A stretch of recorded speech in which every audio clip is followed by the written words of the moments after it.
Kizamde! Hop on the beat!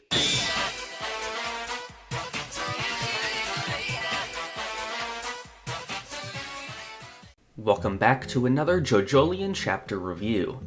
What we're going to go over today is possibly one of the most interesting standalone chapters of the series to ever be released. But first, we should go over what everyone is talking about now, which is that it has been officially confirmed that JoJolion will be ending in August. As I had predicted, there would be at least enough chapters to finish the 4-chapter precedent set by the other volumes.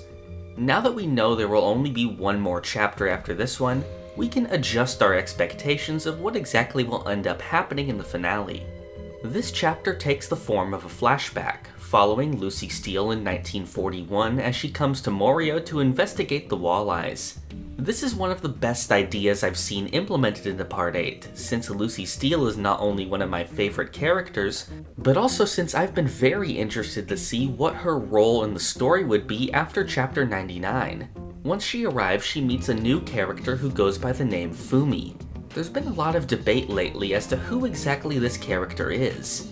Obviously, the name Fumi brings to mind Joseph Fumi, and more importantly, his absent father Sadafumi Kujo.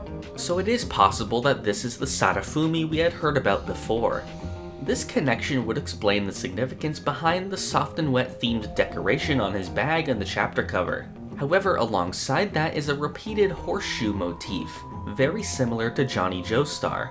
His hair is also reminiscent of Nicholas Joestar, as well as having the bubble-shaped hair of Norisuke Higashikata.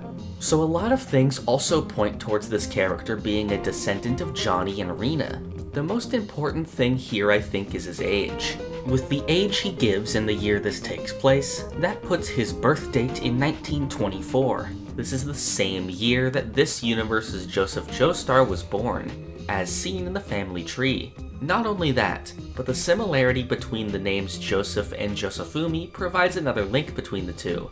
The role the character plays is also similar to Joseph. He is first introduced alongside a pickpocket, much like Joseph was in Part 2. His pairing up with Lucy is also reminiscent of Joseph and his grandmother Arina. Remember that Lucy's maiden name was also Pendleton. So it's possible that this Fumi character is also Joseph Joestar, and that he later had a second child under another name. Lucy hires Fumi to help her investigate the area around the Twin Pines. She's working for the Speedwagon Foundation as we saw in Chapter 99. Since she has a knowledge of the blessings from the earth, she is investigating Morio to see if a Rokakaka is growing there. This establishes a definitive link between the blessings and the fruit, another hint at the fruit's origin. Lucy mentions something that she calls a mission, a sort of divine calling that a person is set upon. Most importantly, she uses the term flow to describe this. This ties in with previous mentions of flow throughout the part, adding to the new system of fate in this continuity. Fumi mentions that the area Lucy wants to visit is home to an urban legend. He says that when people go there, they can hear a voice calling to them from near a guardrail.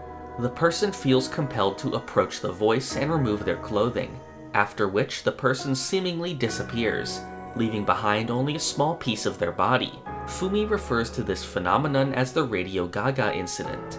While Lucy is investigating, their driver is shown to be under the effects of the guardrail, after which he disappears and leaves behind a chunk of his own hand.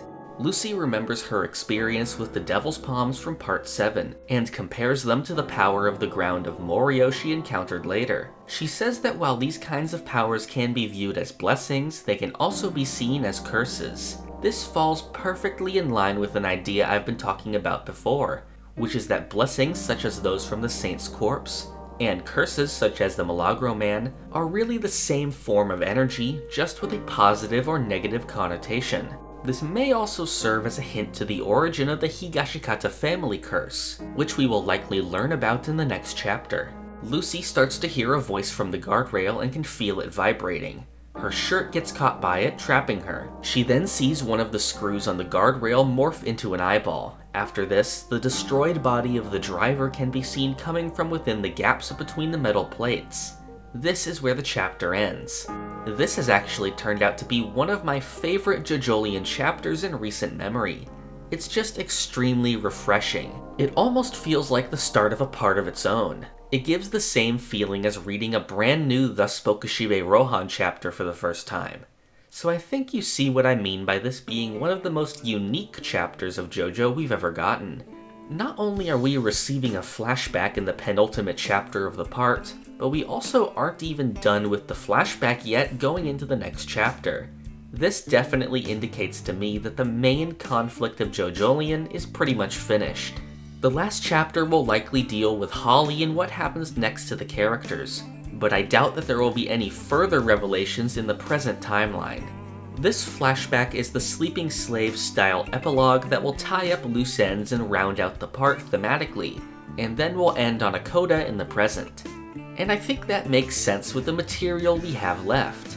The main things left to consider are the origins of the walleyes, the fruit, the rock humans, and the curse.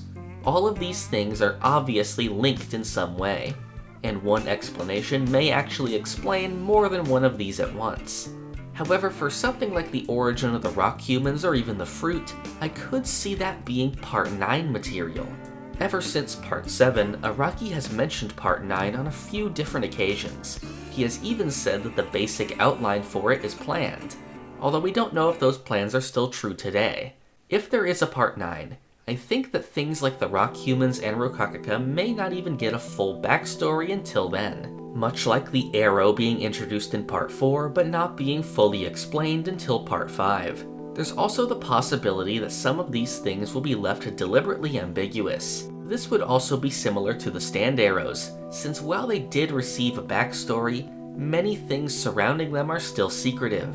The other points are the things like the bite marks, the man from Josuke's memories, and the baby that appeared on the beach after Johnny's death. These things are more closely tied to the main plot of the part and are unlikely to be talked about afterwards. Since this flashback is so closely connected to Part 7 and Johnny's actions, I think the baby is the most likely thing to be shown. And like I said before, some explanations may cover multiple topics, so it's possible that the baby and the flashback man are lumped together in some way. The bite marks are especially interesting now that we've seen the way people are consumed by the guardrail. It kind of reminds me of it.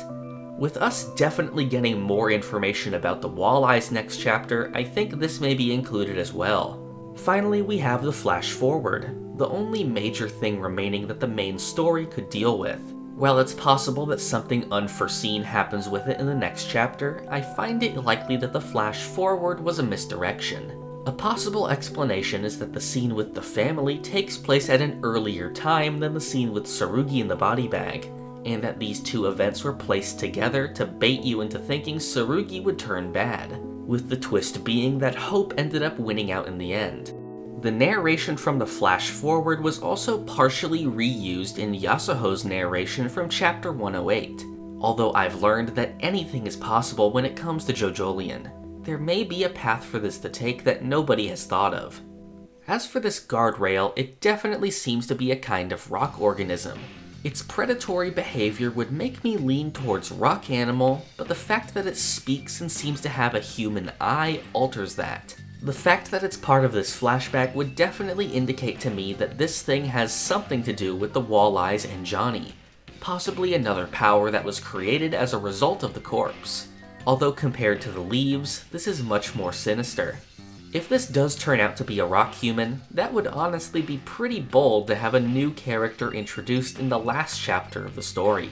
I honestly have no clue how this is gonna play out, but I'm very excited to see how it goes and what ends up happening to Lucy.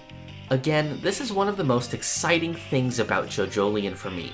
It's rare to be truly clueless as to how things will play out in a story. Along with that, I am very much looking forward to the conclusion of the main story, and where the characters might go from there. Most of all, I'm looking forward to what Araki will be doing after Part 8. JoJolion has been around ever since I first got into JoJo, and I've been reading it for almost 7 years at this point. Seeing that finally end has a bittersweet feeling, and it is amazing to even consider that we could get another part after this. We really do just have to wait and see what happens. If you want to be updated on new videos or leave suggestions, join the Hamon Beat Discord using the link in the description. To receive updates like Discord perks and some uncut videos, support the channel on Patreon. And finally, for future videos, subscribe to the channel. Thank you for watching. This is the part of the video where I thank my $5 and up patrons. Thank you to the Owl God, Alex Ramirez, Raziana, Anasui Hat, Doorbell, Cloudy, Monkman, Ashton Joseph Miller, Crayon, Jesper Jansen, Austin Nino, Rico Vids, Zucato, Joyless Child, Shane Giger, Walter White, Todd Howard, and Whiskey.